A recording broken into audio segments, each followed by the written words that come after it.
And this is your Damai. Welcome back to the Pokemon Platinum NUZLOCKE episode. Woohoo! We're going to start off with an egg. And we're starting off with Postcom. Why Postcom, you ask? Because Damai messed up the audio settings for this episode, the next episode, the next episode, the next episode. I don't know if I've messed them up quite yet on the next 3 episodes, because I did change where my mic was located. So hopefully it's not bad. I hope it's not bad, but we'll find out. Anyways, we get a Rhyperior from the egg, and so we're going to have some post-com. And we're going to have 20 minutes of post-com here. Woo!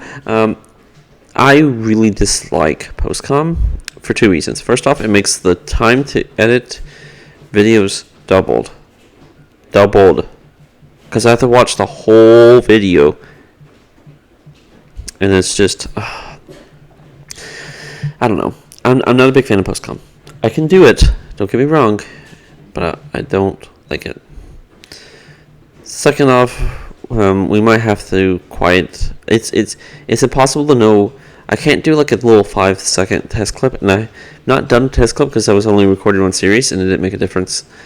But there is something that can help. I cannot on OBS increase the volume of my voice more. So I may sound really loud for this episode. If I am, just quiet your thing, and we'll figure it out. But I'll find out once I get the video processed if this is too loud or not. There's not much I can do until then. I'm basically like at 20 minutes till my football game comes on. Titans play the Ravens. Go Titans. I'm sorry if you're a Ravens fan. I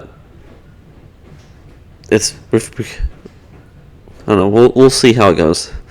The Ravens could definitely beat Tennessee. Anyone could beat Tennessee. Our defense is that trash, but I'm really excited for it. Anyways, I'm going over the team right here, and I don't know why I go over the team. In the next couple episodes, you'll notice I don't go over the team much. The team doesn't change is the problem. Like if I was starting to lose Pokemon like crazy, it'd probably be worth going for the teams, but I'm not. This Pokemon Platinum playthrough, it feels like a guaranteed win at this point, or at least feels very strong.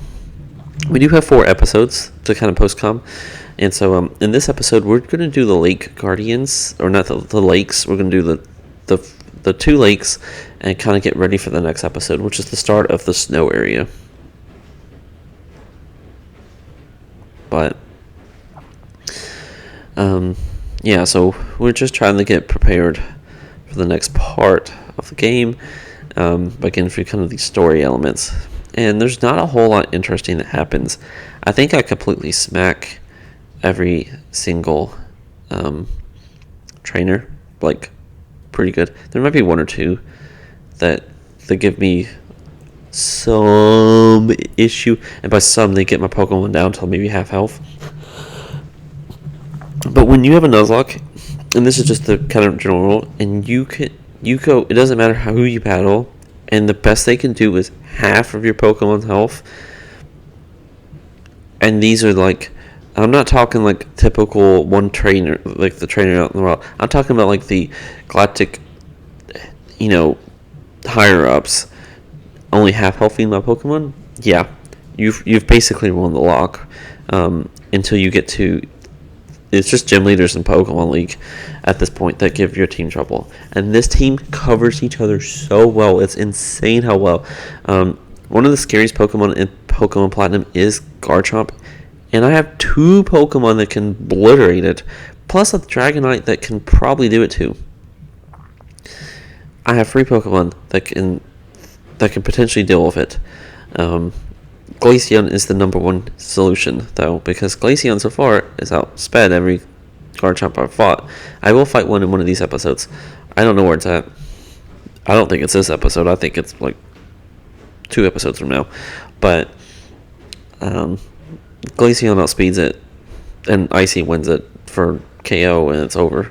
Or if Glaceon doesn't KO, an Icy win makes it where it's slower than the whole rest of the team. I can also, Garchomp doesn't learn Earthquake naturally. It might learn it in Platinum, but at least in Diamond and Pearl, it doesn't learn Earthquake naturally for whatever reason. And I can wall it with Steelix.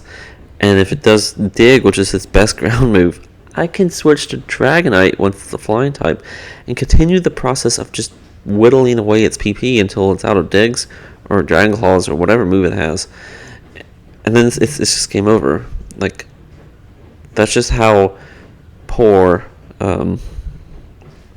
Garchomp is. In terms of what we're doing here, we're actually battling all the Pokemon, the trainers. I thought they would be a higher level. I thought they would finally level up to like the 40s, and I'd be able to get a pretty good chunk of experience. And I just decided, since I'm already here, I'm going to go ahead and battle all of them, because they all have like, they're not awful experience, they're just not great. So I'm going to go ahead and battle them all. Glaceon and Gengar are quite a bit farther under leveled. You'll see by the time I get through the end of the next episode, Glaceon's like level 52 or something. Like, Glaceon's about to gain like 11 levels in 2 episodes. I'm about to use Glaceon a lot. Gengar's about to get a ton of experience as well. Just put the team on his back. One of the reasons Glaceon's going to get some experience is because we're going to go to the snow area on the next episode, and I don't prefer taking a bunch of hail chip, especially when you battle on a trainer. So Glaceon just stays in for every single fight, basically. And yeah, Glaceon's going to get really strong here. And so, and that might be a little bit of spoilers. So now you know that Glaceon is not dying until it gains 11 levels. But nothing threatens this team. I'll be real with you guys. I've been thinking, kind of going through the entire Gen 4 decks, and there's just the best Pokemon. There's one Pokemon I can think of that would really give this team fits and issues, but it's not even difficult, and it's not in this generation. And that would be Scrafty, who's dark and fighting. My team doesn't appreciate fighting types, doesn't appreciate dark types. So, as well, like, my team's not weak to them. It's just my wall for Scrafty is Steelix was weak to fighting. And so, all fighting Pokemon, I can just send Gengar in, and Gengar can just smack fighting Pokemon in the face, like, really bad. Machamp doesn't even learn any type of move.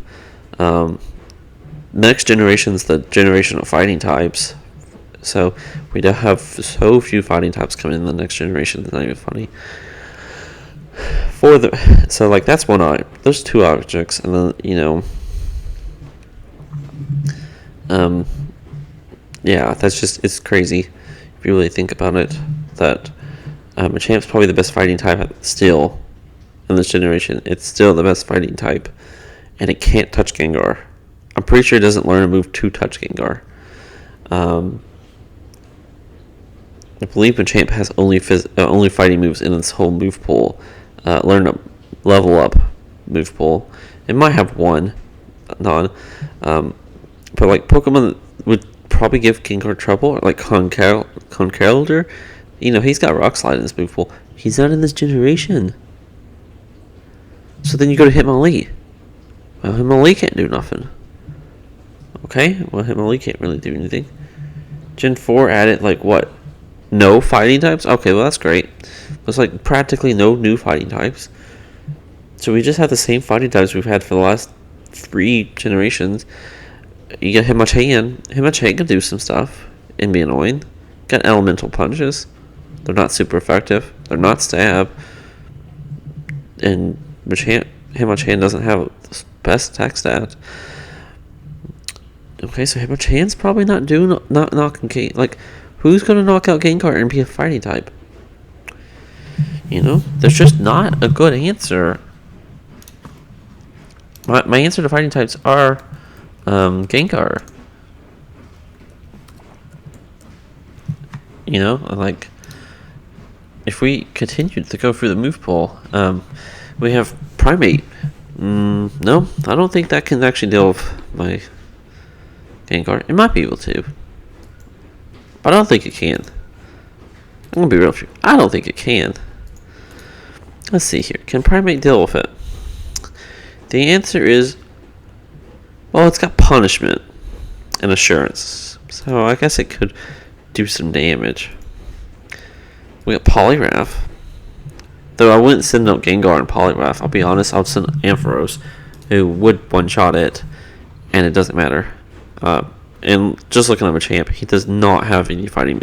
He doesn't have anything in his move pool to touch Gengar. Machamp is completely walled by Gengar. We have Machamp. We have Heracross. Heracross could do something. No, it can't, because Bunk doesn't touch Ghost or Poison. We have Blaziken. Again, I have a Kyogre that says Blaziken just gonna get one shot by Surf. Hariyama. I don't think Hariyama. I mean, I know it gets knockoff, but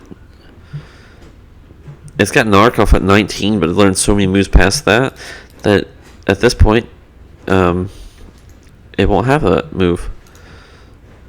So Hariyama can't touch me. Medicham could be an issue, but it's never outspeeding Gengar. It has 60 base attack. Oh, and adaptability, stab, Shadow Ball, one shots Medicham from. I think at this point I can knock out level 80 Medicham in one shot. It'd be really close. It's insane.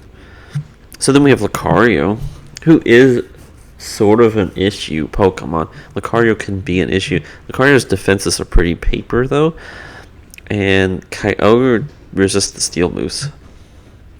So Lucario is an option, but I wouldn't call it a great option, especially since 37 lens Aura Sphere, close combat, extreme speed, me first, Swords Dance, Dragon Pulse. Lucario's only attacking move is Dragon Pulse. It'll forget all the others.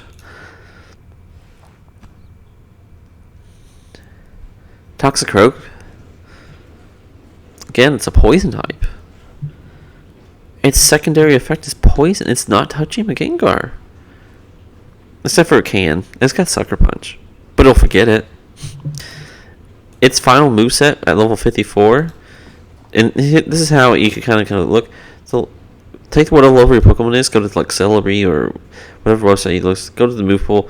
And just look at the last 4 moves it will learn. And those are the 4 it usually knows. Sometimes the computer's smart and doesn't will forget certain moves. But Sludge Bomb, Nasty Paw, Poison Jam, Flatter. Yes, can't touch the Gengar.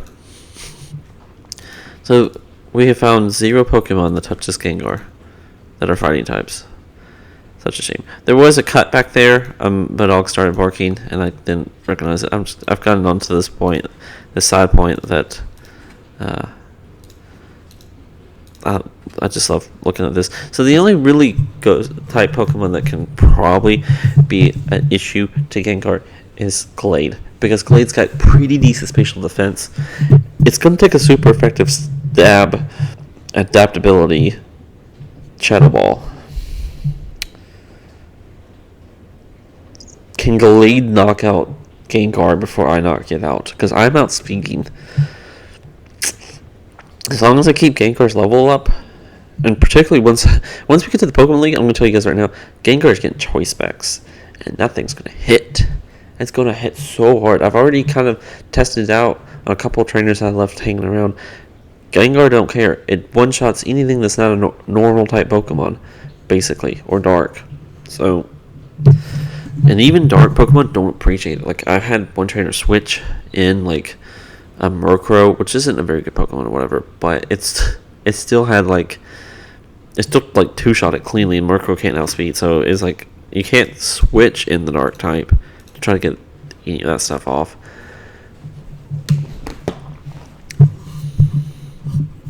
As you can see here in this episode, we're using Glaceon a lot. I really want the Glaceon to be high level. I'm actually trying to fish for where I get Ice Beam, and I didn't realize this until after I'd already trained Glaceon so much. It doesn't gain the move Ice Beam.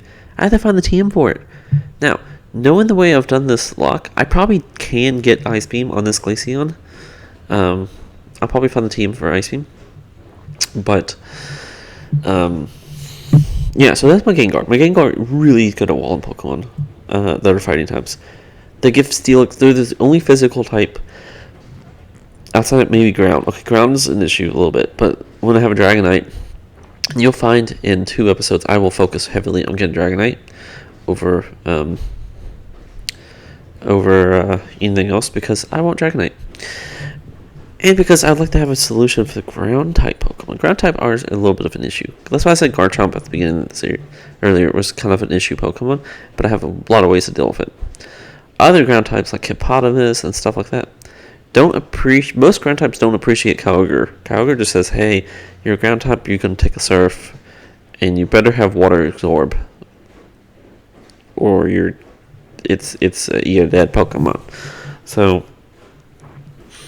ground types are a little bit of an issue because Ampharos doesn't appreciate them. Steelix can handle believe it or not, can handle quite a few ground types, just because of its pure defense stat. And the best move they have is Earthquake, which will do a lot to Steelix, don't get me wrong, but once I start setting up 1 or 2 curses, it's Steelix defense stat it's over 400 its level right now after 2 curses. I think I have 250 defense or something like that. It's something really high. It just gets stronger and stronger as it levels up. So yeah, ground types. Again, the scary ground type is Garchomp.